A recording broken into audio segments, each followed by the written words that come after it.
So I'm going to talk about Arctic terns, mainly in Antarctica, but also the implications of monitoring Arctic terns for understanding climate change and working out what's going on in Antarctica. Okay, so this study is based on the Farne Islands. The Farne Islands is in northeast England. You probably know, I guess most of you have probably been there. The Farne Islands is an archipelago of over 20 islands. The number varies depending on the state of the tide. But Inner Farne is the one down here at the bottom, and it's the biggest island in the group. And it's one of the two islands that people can visit during the spring and summer months. And this is an aerial view. And if you do visit the islands, you'll get left at the jetty, which is down here on the left. And you'll be able to walk up the footpath to the courtyard. And this is the chapel on Inner Farne, and there's the information centre. This is the Peel Tower, which is where the rangers live. Or at least they would do if it wasn't for coronavirus. It's one of the biggest islands, and you can walk up the path to the lighthouse and you can look at the seabirds over the cliffs. And so the Farne Islands are a really fantastic place for seabirds. You can see from the list on the left, quite a range of seabird species from eiders right down to the popular puffins, and quite large numbers too. So nearly 44,000 pairs of puffins, good numbers of gulls, kittiwakes and terns, 3 tern species, sandwich, common and Arctic. So they're really good places for seabird breeding and good places to come and watch birds. Now, so the focus of my talk then is on Arctic terns, and the study site is in the Inner Farne courtyard. And on the top here you can see a view of the study area taken from the Peel Tower. And there's the chapel here on the left and the information centre on the right. There's a font in the middle, and the terns nest in the grassy areas in the spring and summer, with it not just in the courtyard but also around about outside in this area, which is a cemetery, along the paths and vegetable garden, etc. So really all over the islands. In Northumberland as a whole, we have about just over 4,000 pairs of Arctic terns, and of those around about 1,500 pairs breed on the Farne Islands. Although the previous slide said it was 1,700, they are declining. So the last year it's I think it's about less than 1,500, and they're declining throughout Northumberland, which is a bit of a concern, and it's another reason for studying Arctic terns in detail. So these birds tend to arrive in early May and they leave in late July and August, so they're not here for very long. In Britain and Ireland, we've got about 80,000 pairs, and that represents about 10% of the world population. There are breeders in the Northern Hemisphere, and in the UK, we tend to be at the southern end of their breeding range. They're better known as breeding species in Iceland, Greenland, Svalbard, etc., and Alaska, and have a circumpolar breeding distribution. On the Farne Islands, they've been ringed by ringers for many years, and in the last 20 years, I've been able to ring and retrap about 100 to 200 adults per year. So this study is really based on a long running data set, which allows us to follow the individual life histories of some birds in some detail. And the bottom of this slide, you can see the chapel wall, and there's a line of Arctic terns sitting on the nest under the windows. And that's one of the sort of detailed sub-study areas that I've used, and a lot of these birds I've tagged with geolocators. Now, So the study area is the courtyard. There's over 100 pairs of Arctic terns nesting there. And using a virtual grid, I've been able to record where these birds nest each year and whether they come back to the same virtual grid square or whether they move squares.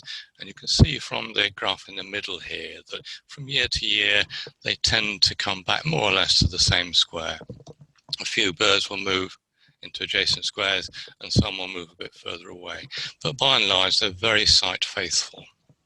And that's a very good attribute for a bird to study, because it means that we have a really high chance of catching the same birds from year to year. So one question then is, why are Arctic terns here? Well, it does seem to be a good place to nest. The Farnes, it's an island, there are no ground predators, and there do appear to be good food supplies in the seas around the island, at least in most years. So it's a really good place to nest. Important question, when they're not nesting, where are they? That's actually quite a hard question to answer with any confidence. Now, up to 1987, over 100,000 birds have been ringed in Britain and Ireland, and in fact over 35% of those have been ringed on the Farne Islands. So you can see the Farnes, or seabird research on Farnes, has been quite important for understanding seabird biology. Excuse me. Now, of those 100,000 birds, the recovery rate is really quite low for a large seabird. It's only 1%. And in fact, most of those birds are actually recovered back on the breeding colonies, which is not very useful if you want to use ringing to find out where they go. We know that they're seen in Antarctic waters during our winter, and they've been seen on various Antarctic expeditions. But other than that, we know very little about their migration routes and strategies, wintering behavior and distribution. That has all changed fairly recently, 2010, with the development of devices called geolocators, which are small electronic devices that allow birds to, the position of a bird to be located reasonably accurately. In 2010, Greenland scientist Carsten Egervang did a study where he caught and tagged 50 Arctic terns in Greenland and some in Iceland and fitted geolocators, and he was able to retrap 11 birds the following year and download the data. And the data from those geolocators showed the routes that birds have been taking. So the wintering areas are in red, the green outward routes are the autumn routes are in green, that's the outward journeys. And you can see that there's basically two outward journeys. There are birds that travel from Greenland down the west coast of Africa and then down to Antarctica, around Antarctica and then back.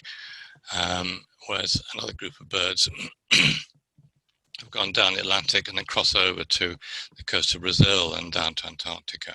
And there's one return route, and the birds gone back via the west coast of South Africa, across the Atlantic and then up to Greenland. So that was a groundbreaking study in showing something about the migration routes of Arctic terns. And after that, there was another study in 2013 by a Dutch group, and they managed to tag 5 Arctic terns from a Dutch colony and recover and analyze data afterwards. And those birds traveled down the west coast of Africa, then across the Indian Ocean, and then dropping down to Antarctica, and then returning by the same routes the following year.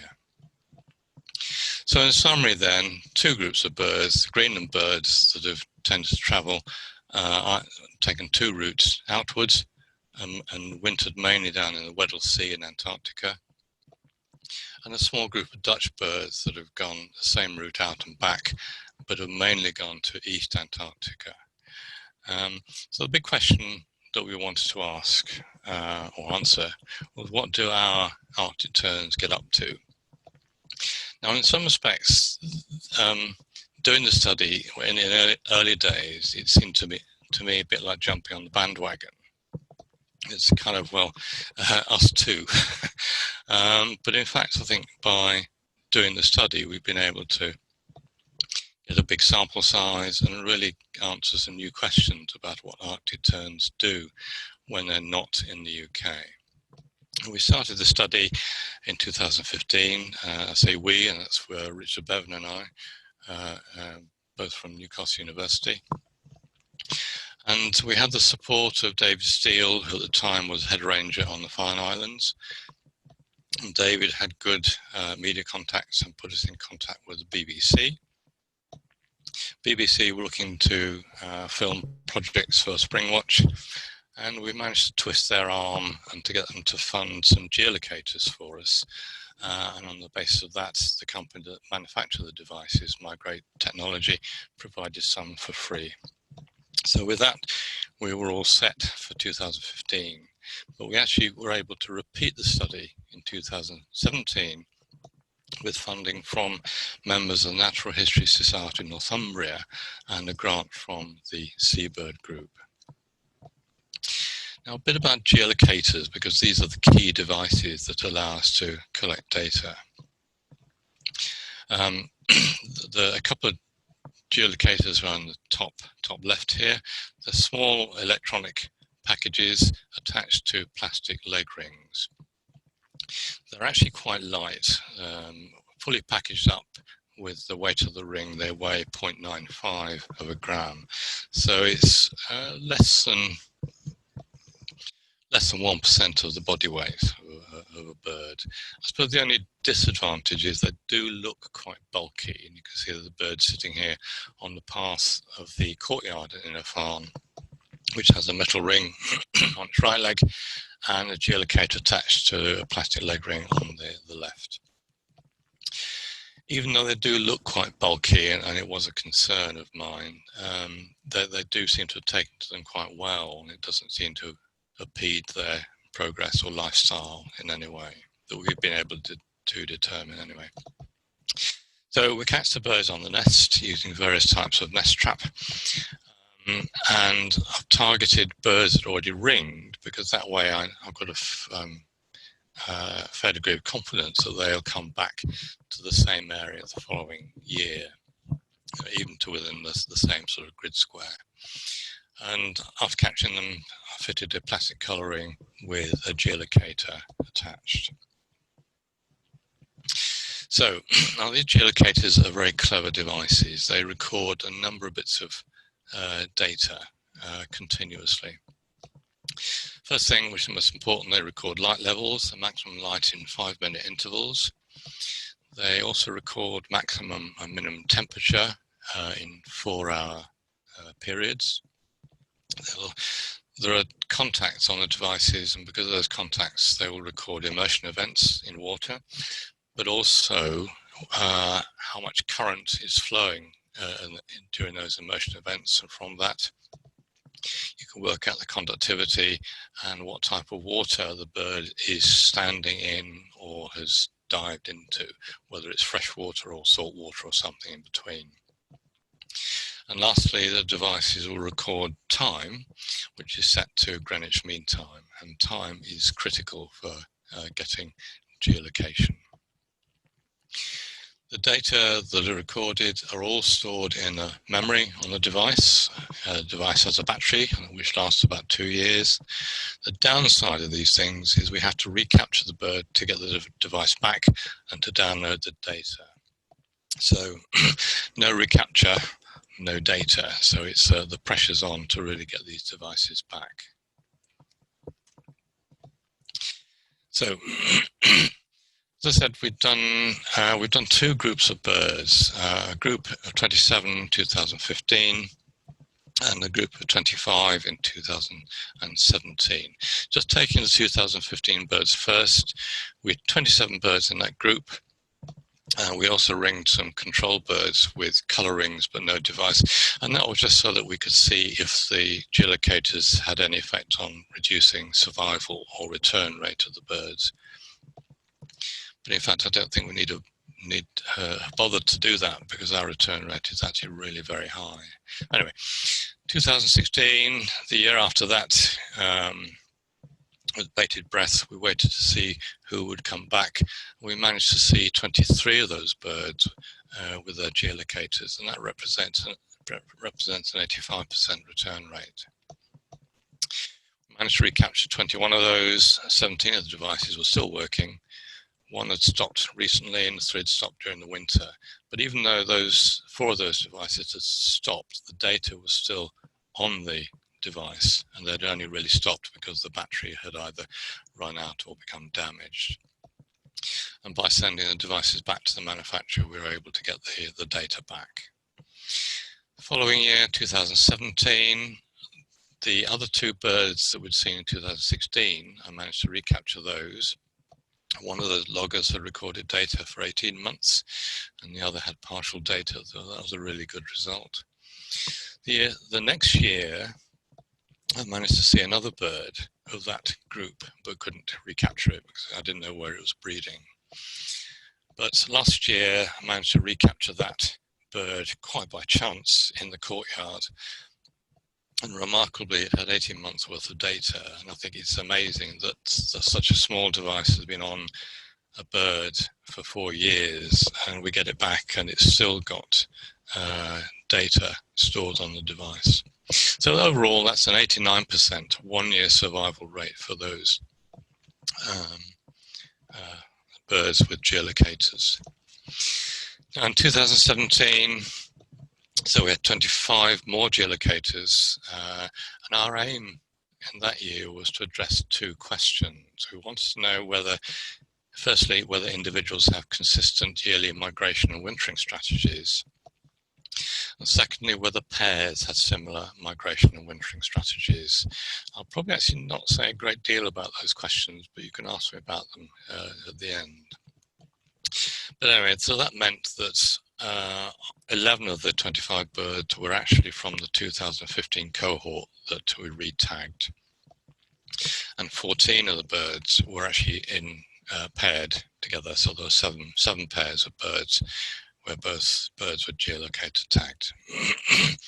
Next year, 2018, 24 of the 25 birds came back, and I managed to recapture them, and all the devices were working and all had data, and I think that's amazing. So that's a 96% 1-year survival and logger recovery rate.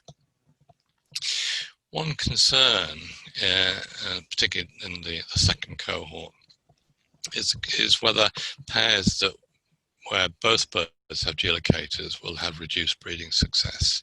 Now the sample size is small, but 6 out of the 7 pairs, both with geolocators, raised at least 1 chick, and that compares favourably with 7 out of 11 pairs where one partner had a geotag raising chicks. And that sort of productivity rate is similar to the productivity of birds without geolocators in the same study area. And in 2018, we had 4 geotag pairs. There were some various divorces and rearrangements, but in the beginning of the season, there were 4 pairs with geolocators, and they had clutch sizes of 3, 3, 2, and 2 eggs. The modal clutch size is 2, so it's better than average. And in fact, all 4 of those females, I had recapture history going back several years, and the clutch size in 2018 of those females was equal to or greater than the clutch sizes in the previous years. So there's really we've not been able to detect any evidence that the geolocator is having an effect, a negative effect on these birds. And the 2 pictures at the bottom is just 1 pair of birds, G55 from 2015 that was re-tagged as G40 in 2017, and its mate in 2017 tagged with G65.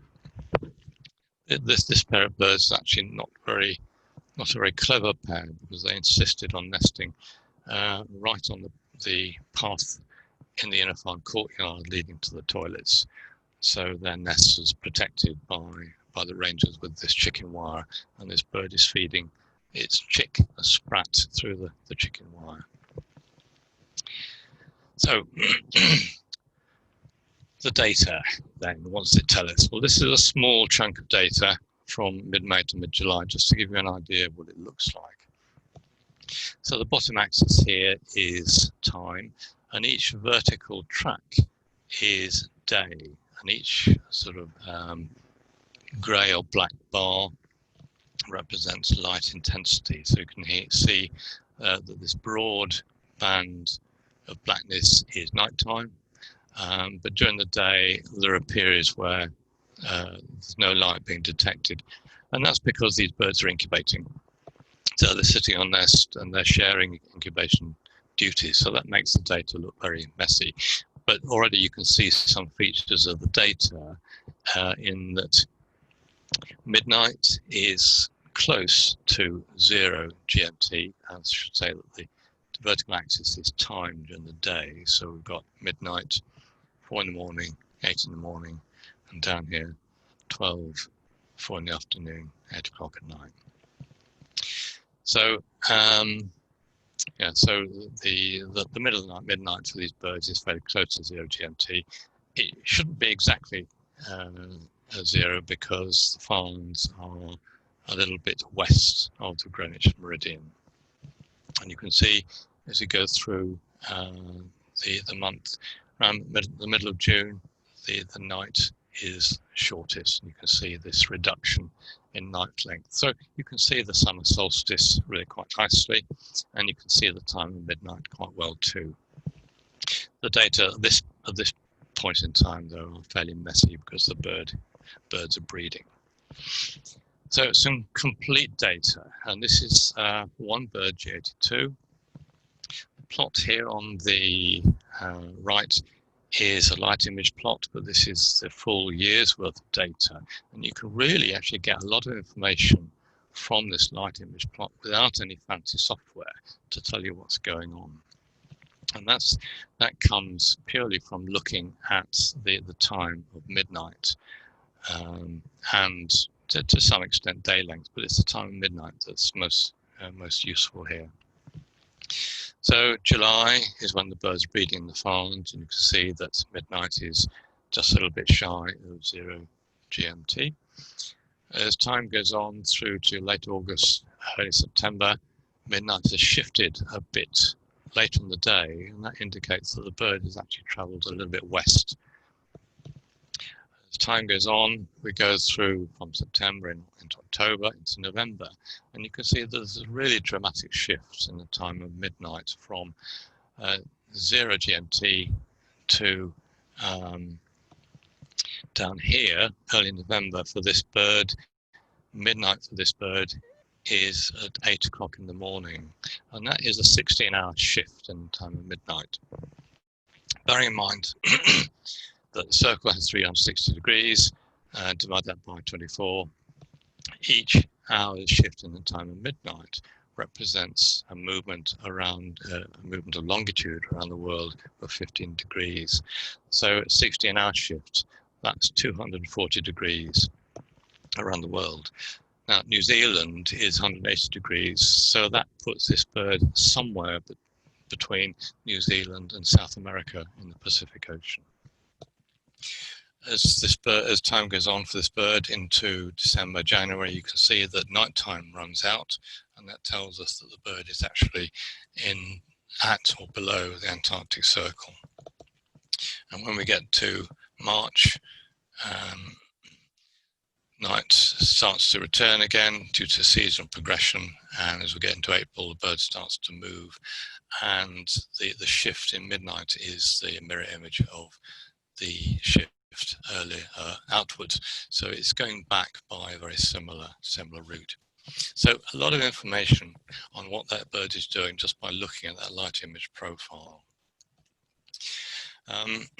One important thing from my perspective is that the two studies that I've referred to before by Carsten Egervang and Ruben Finn, both those studies, they've ignored the 24-hour daylight data. And there are good technical reasons for that, because when the bird's in 24-hour daylight, you can't get good latitude information. Now, so that's one bird. Another example will be Oh, hang on. Oh, that's the same bird. I beg your pardon. Yeah. Okay. So that's the same bird, G82. In 2015, that was G82. It became G70 in 2017, and it's one of the birds that I retagged in the second cohort. And this map of the globe just shows you a flavour of the movements of this bird. So it's gone, after leaving the UK, it's gone down the west coast of Africa, gone around the tip of South Africa, and then crossed in 2015, crossed the Indian Ocean, right to Australia, beyond New Zealand, and somewhere down to the Antarctic between New Zealand and South America. In 2017, it's taken a similar route, but there are differences. It's gone further south in the Indian Ocean as it's gone around, and it hasn't gone quite as far to the east as it did in 2015. So there's an element of repeatability.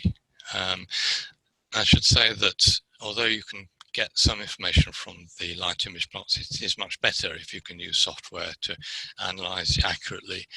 And the software that I've used for these analysis is something called Flight R, which I suppose is the market leader in geolocation software these days. I say market, we don't have to buy it, it's free and open source. But it's a really good tool for analysis that the other studies didn't have available to them. So that's another tool you'll be able to use to get good value out of the Arctic tern data on the Farne Islands.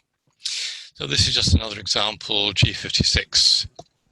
Again, you can see the shift in midnight for this bird. It's not quite as dramatic as G82.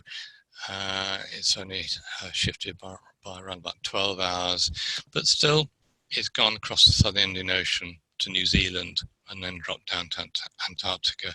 You can see the journey back along Antarctica, up into the Atlantic and back home.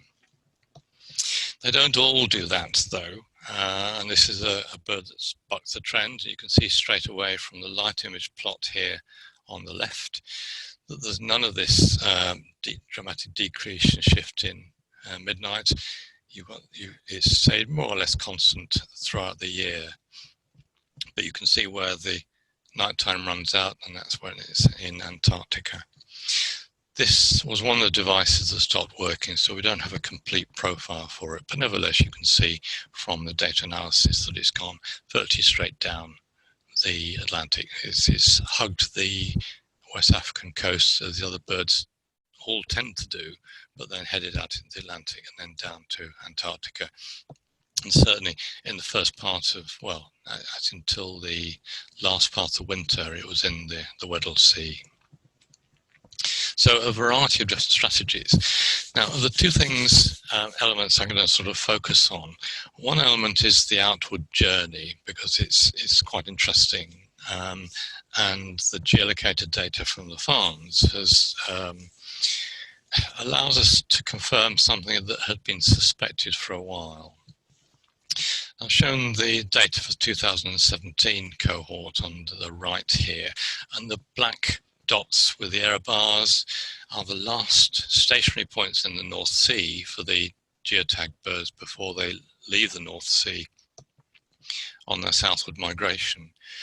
And you can see that those last points in the North Sea, they're all in the north, and there are no geolocation points further south in the North Sea or in the English Channel, whereas the geolocation points after the black ones are all in the Irish Sea.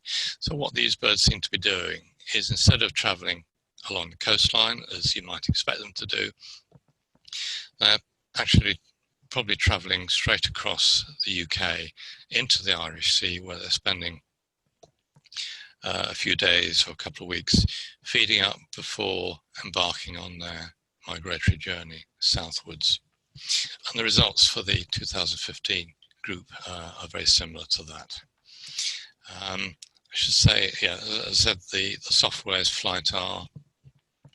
It can give fairly good accuracy. Now, earlier approaches to geolocation data analysis were only accurate to between 200 and 400 kilometers. So the software FlightR has improved on that considerably. So the accuracy now is thought to be around 40 to 50 kilometers, and that was measured by the Dutch team who wrote the software. And they actually attached a geolocator to a black-tailed godwit, and that godwit was also carrying a GPS tag as well.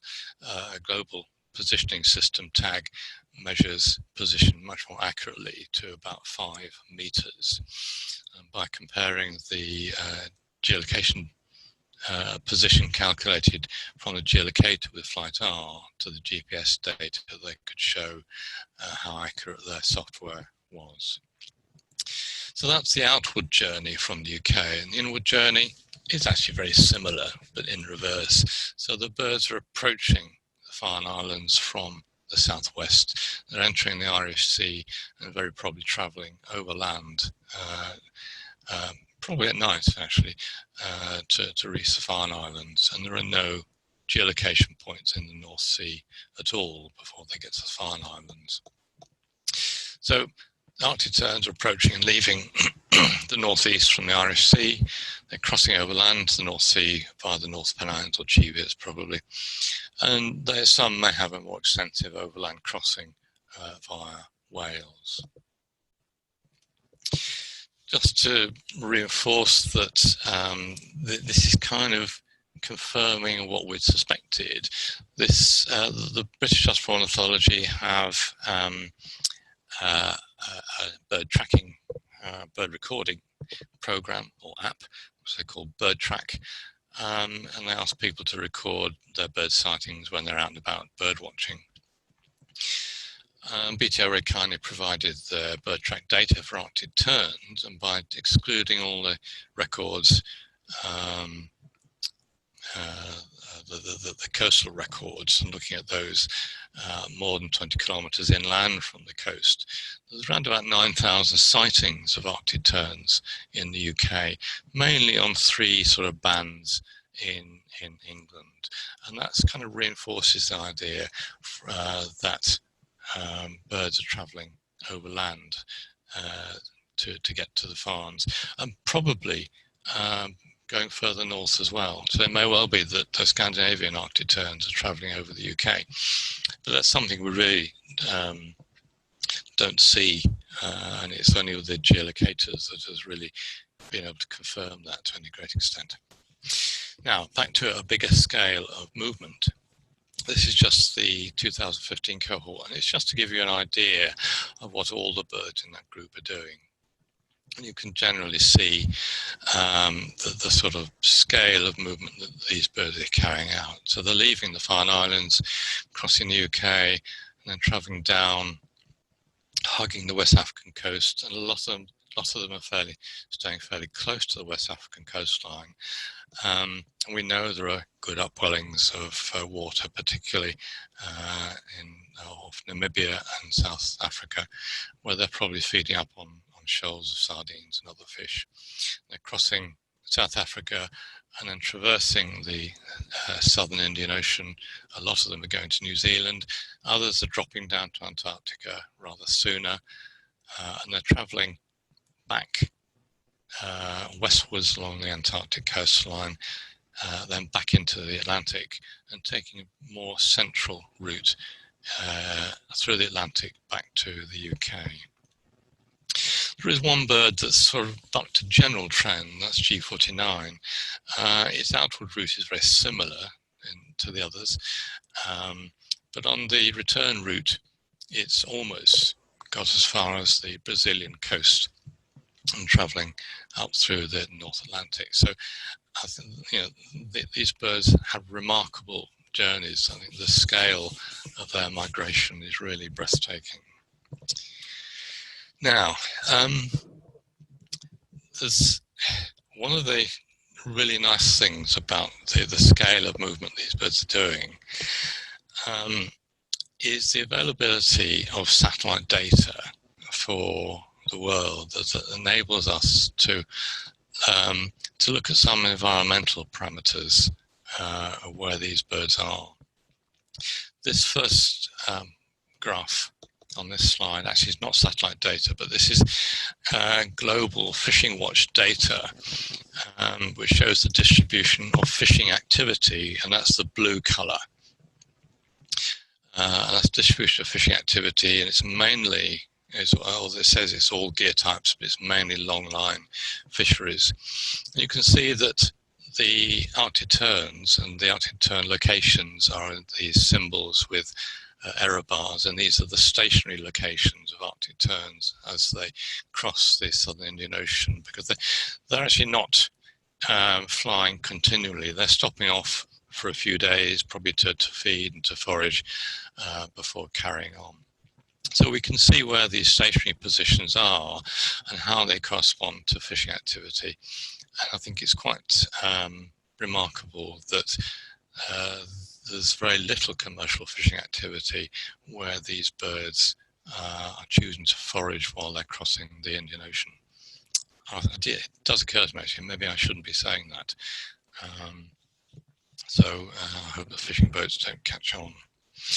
But it's not true for the entire journey, though. There's quite good coincidence in the left here of a lot of stationary locations where Arctic terns are presumably feeding on rich fishing waters related to the Agulhas current off South Africa. So, right, so back to satellite data. This map is the same. This is just the 2017 Arctic tern data, and it's the stationary locations. And it's those positions are overlaid onto chlorophyll concentration data from NASA satellites. And you can see that a lot of these birds are feeding in areas where there's relatively high chlorophyll concentrations. And where there's high chlorophyll, good primary productivity, there will be organisms that will feed on the algae and other animals will feed on those animals. And fish densities will probably be quite good as a result. So these birds are tending to fly along routes where they'll probably be able to find good feeding resources along the way. Now, Antarctic. The Antarctic is where they're headed for.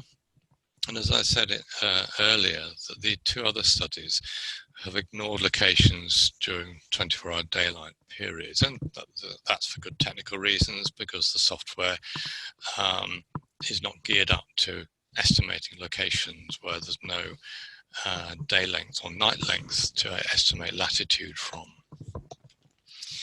However, I think you can see from the light image plots I've shown earlier that even when birds are in 24-hour daylight, light intensity does vary during the day. And this is an example. It's a theoretical light curve for minus 70 degrees south on day 355. So around about not far from Christmas. And you can see that at midnight, well, at a point in the day, night intensity reaches a minimum, and that is midnight. And so if we estimate that position by running curve fitting routines to the light intensity data, we can get some really quite accurate estimates for longitude for these birds, and that's accurate to around about a degree longitude. So we can actually get some location information. We can estimate longitude from the time of midnight when birds are in 24-hour daylight. And because birds are in 24-hour daylight, that also locates birds near or below the Antarctic Circle. So we've actually got a fair amount of information that allows us to say where these birds are. Now, geolocators, as well as recording light, record maximum and minimum temperature at 4-hour intervals, and it's the minimum temperature that is actually most useful for us. If you plot the mean daily minimum temperature, you can see that there's some quite dramatic changes as the seasons progress. So as we come to early November, I should say that each of these tracks is for one individual bird. So as November approaches, there's a dramatic decrease in the mean minimum temperatures recorded by the geolocators.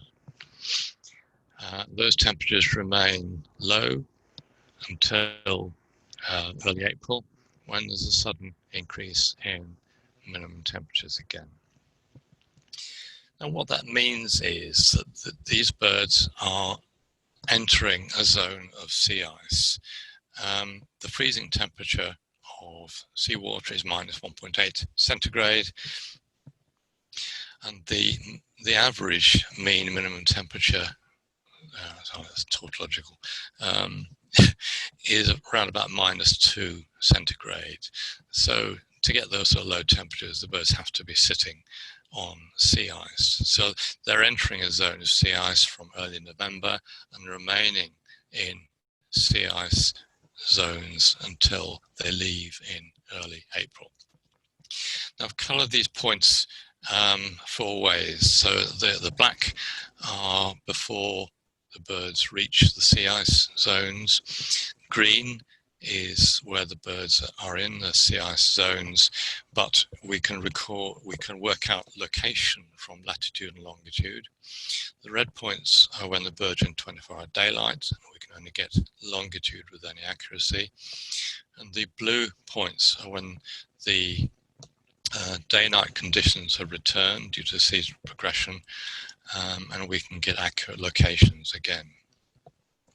I think you'd also see that temperatures are starting to decrease in late March, early April, and that's because the Antarctic autumn and winter is beginning to kick in and the Antarctic seas are beginning to freeze over again.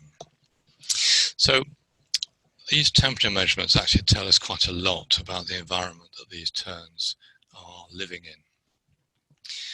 And that rapid decrease in temperature indicates that birds are associated with sea ice or perhaps icebergs until they leave in early April. And that represents a third of their annual cycle.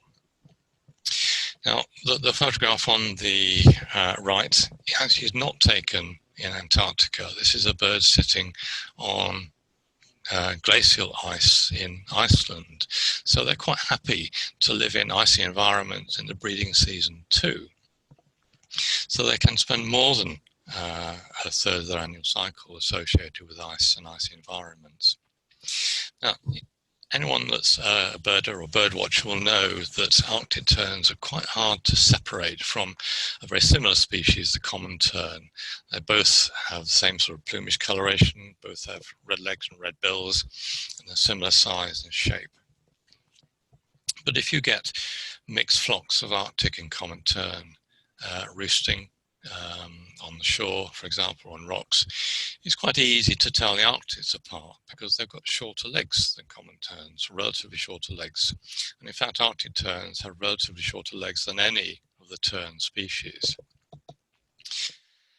And it's highly likely that the fact they've got short legs is an adaptation to living in icy environments. Now, so they're reaching sea ice environment in early November. And at that point, we still have nighttime, so we can work out latitudes as well as longitude. And we can plot the position of the birds, which I've done here on what's called polar stereographic plot of the Antarctic. You can see the black outline of the Antarctic coastline. You can see some of the main glaciers, such as the Emery Glacier here and the Ross ice shelf down here. The cotton wool around the Antarctic coastline is sea ice as measured from satellites. And these are sea ice concentrations, and the concentration scale is indicated by this bar in the middle. So we can plot the location of our birds in relation to sea ice. And in fact, most of the locations where the birds are have sea ice associated within a 50-kilometer radius of the birds. So there's very good evidence to back up our inference from the minimum temperature data that birds have entered sea ice zone. Now, I've got 4 graphs, 4 blue graphs, I should say, 4 blue maps. The top two are 1st to 8th of November in 2015 and 2017. And on the bottom, 2 weeks later, towards the end of November. I think you can see that there's actually a difference in the sea ice cover in those 2 years. So there's a lot less sea ice in the same period in 2017 compared to 2015. And the same is true for the later period towards the end of November. And if we look at the, sorry, that's my phone going off. I don't know if you can hear that, but that's that sound is my ringtone, and it's actually a storm petrel, and it'll go off in a minute. That's it, right. So the graph here on the right are the mean latitudes for the birds in the 2017 cohort in black squares and birds in the 2015 cohort in the grey circles. And you can see that in 2017 the birds were further south in the same period compared to 2015, and that kind of fits in with the change we see in the ice cover, the sea ice cover from the satellite data. So as the birds reach November, they're reaching the edge of the sea ice zone, and they tend to move in towards the Antarctic coastline gradually as the sea ice retreats with the advancing Antarctic spring and summer. Once the birds get into 24-hour daylight, we can still work out what they're doing from the longitudinal measurements. And if we plot their location by longitude for the 2 groups, the 2015 cohorts at the top and the 2017 group on the bottom, you can see that in 2015 most of the birds are gradually moving back west in time from November as we go on through the Antarctic summer. In 2017 there was quite a marked difference in that pattern of behaviour, in that there's a lot of birds were converging on a particular area of the Antarctic, and that black arrow marks the position of the Shackleton ice shelf. So these birds seem to be converging either side of the Shackleton ice shelf. And it's likely, I mean, this is speculation of course, that difference in behaviour may be related to the decrease in Antarctic sea ice that's taken place between 2015 and 2017. And that was an event that was observed late in 2016, where there was really quite a sudden and an unexpected decrease in Antarctic sea ice. And that decrease has been sustained since then. So, okay, so the birds are in Antarctica. Now, most of the Farne Arctic terns are wintering in East Antarctica. And the nice thing about East Antarctica is that the East Antarctic coastline is virtually coincident with the Antarctic Circle. And if you remember that in 24-hour daylight, the birds will be at or below the Antarctic Circle. So we really have got a lot of good information that will allow us to locate these birds to the coastal zone of Antarctica when they're in 24-hour daylight. And we can use that information and the satellite data that's available to us to look at the relationship between bird location and chlorophyll concentrations and bird locations in relation to sea ice concentrations. And there are there are 4 panels, 2 for chlorophyll and 2 for sea ice over here. These are probably a little bit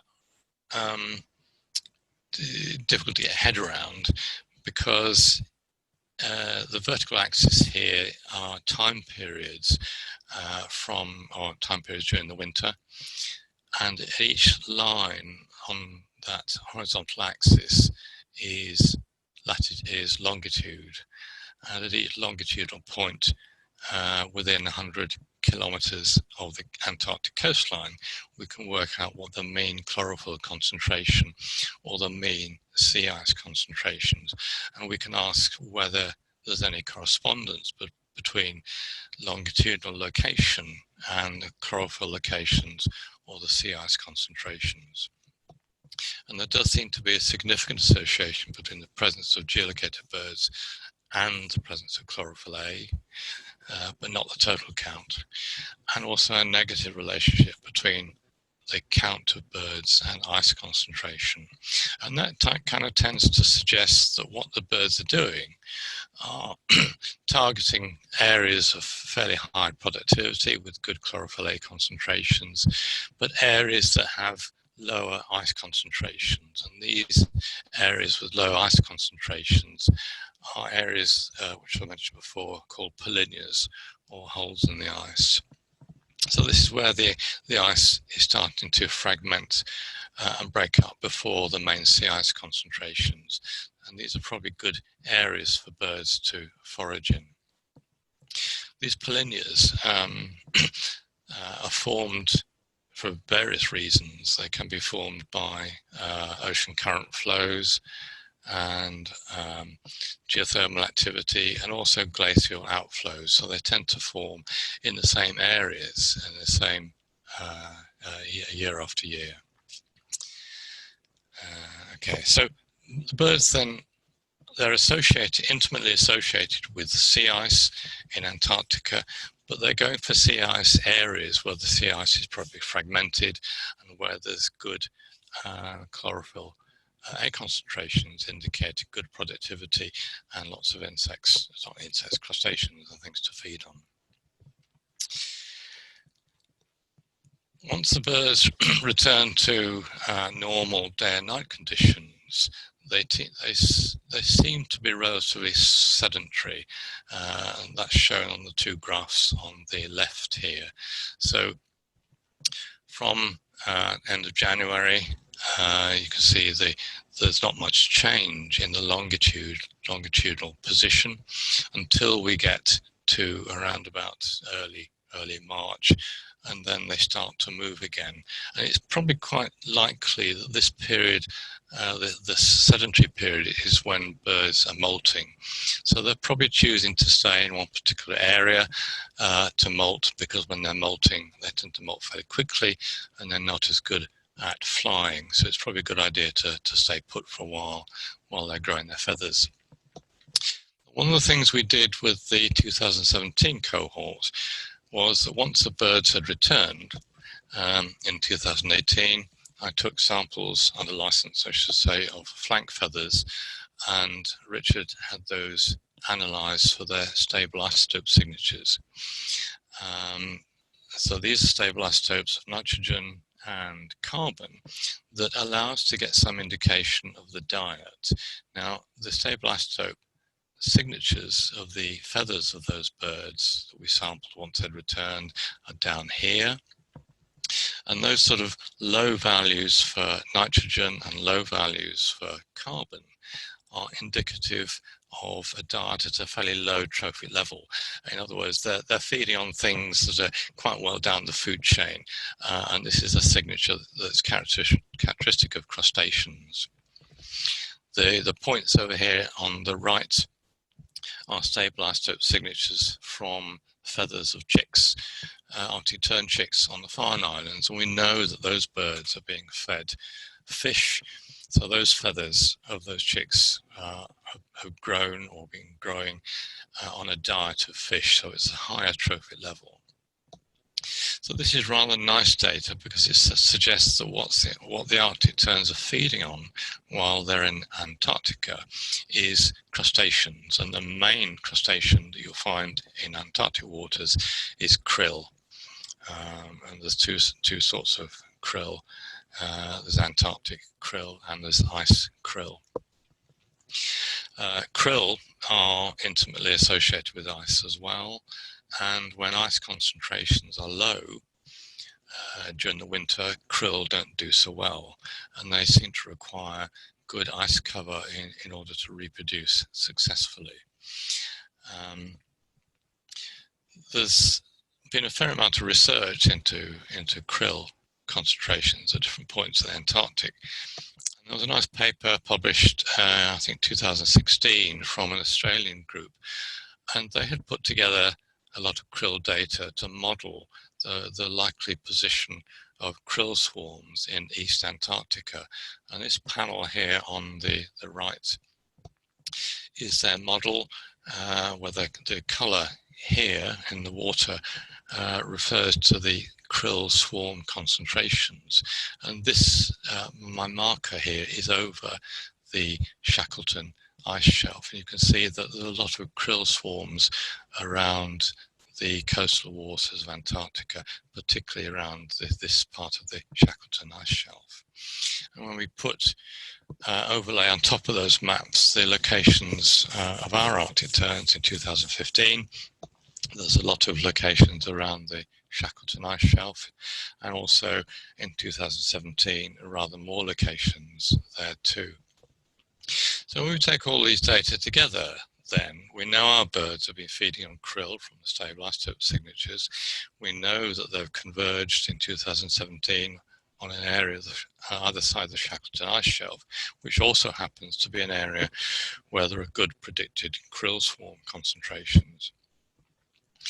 And when you take that together with the change in ice conditions and the knowledge that krill need good ice cover to reproduce successfully, we begin to get a picture of how climate change and ice change can begin to affect Arctic terns.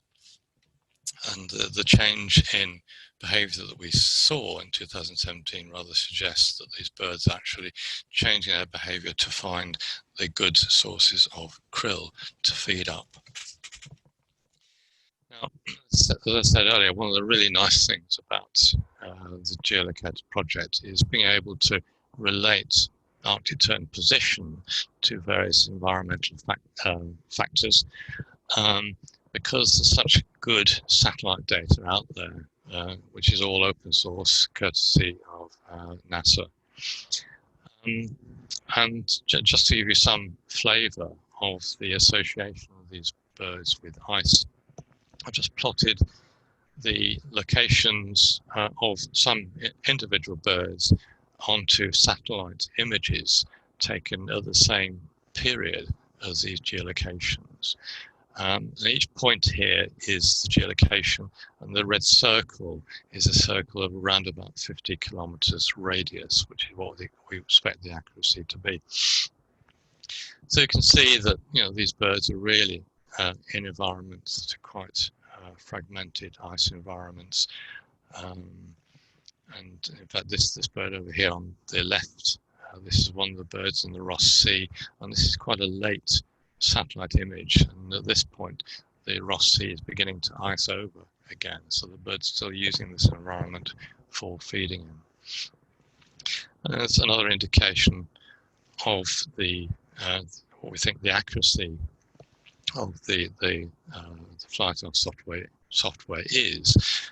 In this bird, the geolocation points are all distributed exactly along the Antarctic coastline.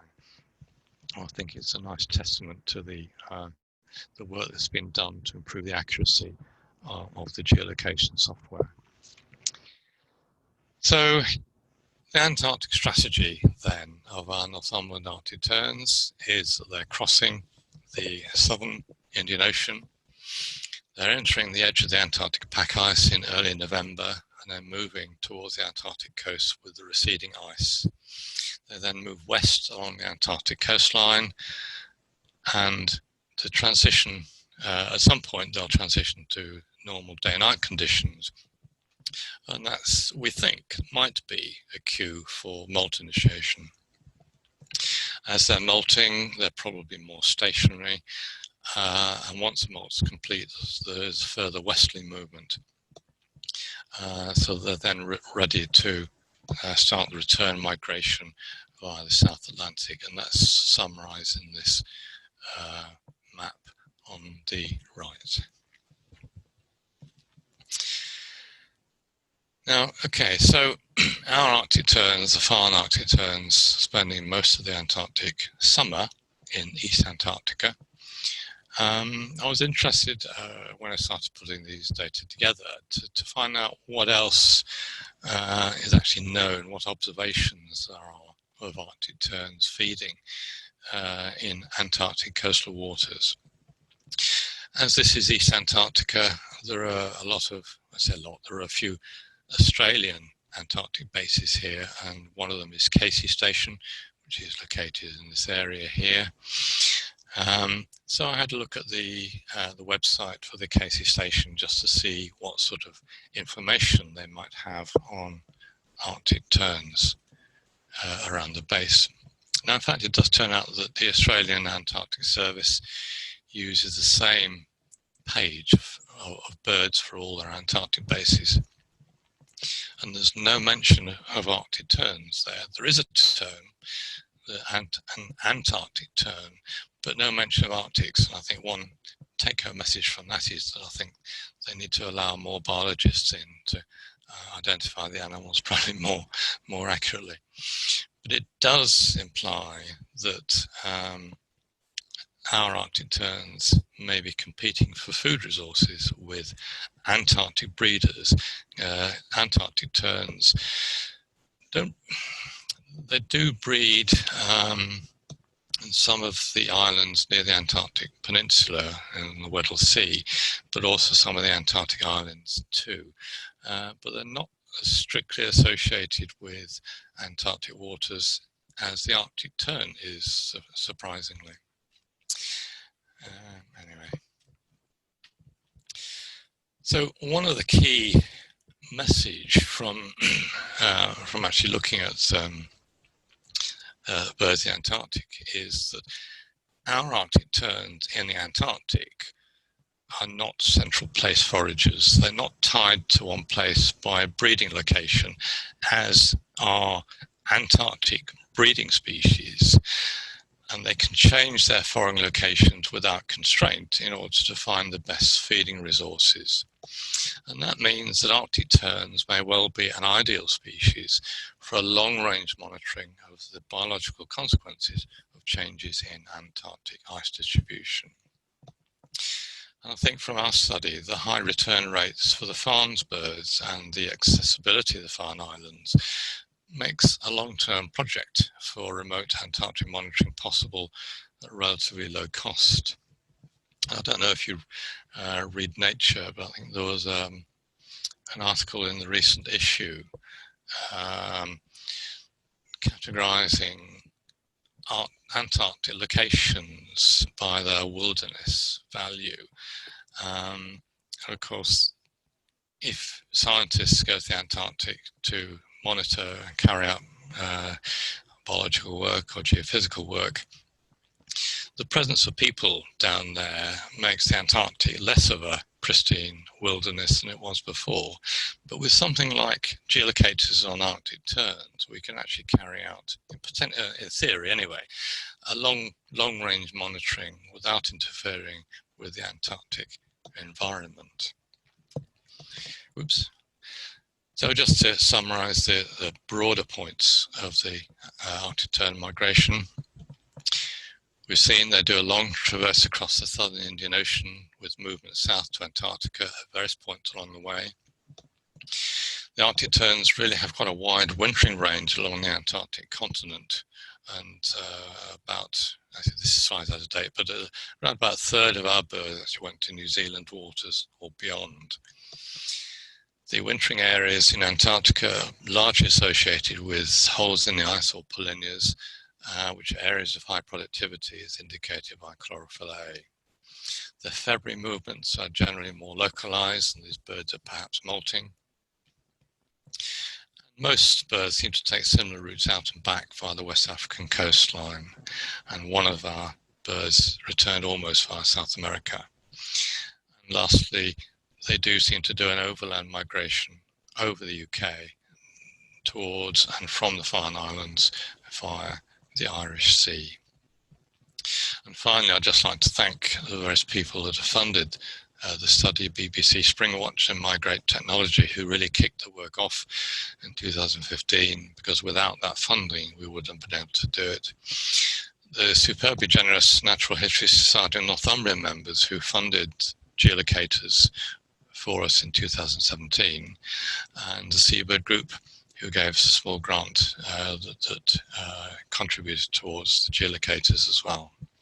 The National Trust look after the Farne Islands for everybody, and they allowed the project to go ahead, and the Natural History Society provide extra support with respect to ring costs and support in other ways.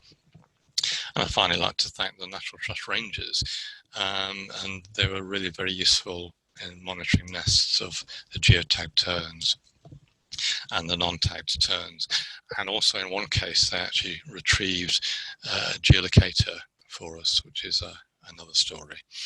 So I think that's all I have to say. I think I've been speaking for over an hour, so I'm really happy to answer any questions that you may have. So I think it's over to you.